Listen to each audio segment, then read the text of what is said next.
There has been a lot of noise about the Australian social media ban. But there is one area that I think a lot of people are not paying enough attention. Digital literacy for those under 16s.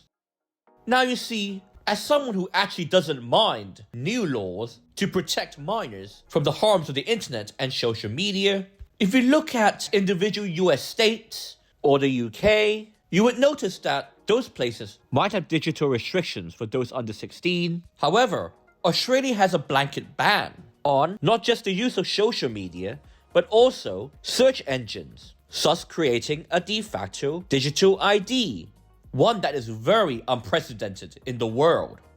This will have major implications for young people's digital literacy. You see, while legal restrictions are normal, or even completely justified, in a world of geopolitical competition between America, Europe, China, and multiple other powers, innovation, including in the digital sphere, will ensure a nation stays competitive relative to the rest of the world.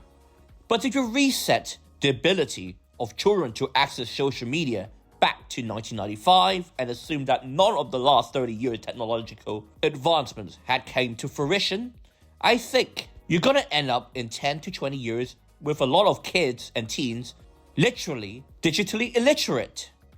I think a lot of Australian policymakers have not thought this through.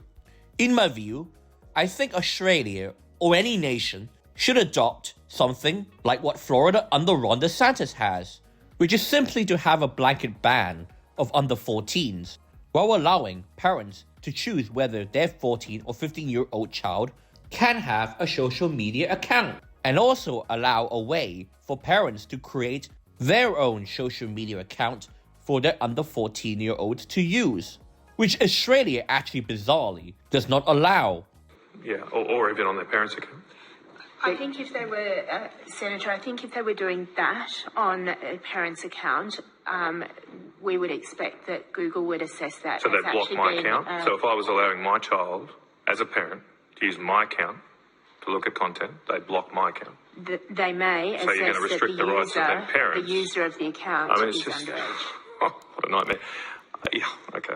In my view, while the previous status quo was untenable, given legitimate concerns over social media's impacts among minors, I also think there should be a balance between genuine concerns and protecting youngsters versus authoritarian measures that infringes on privacy, basic digital literacy, or even basic common sense.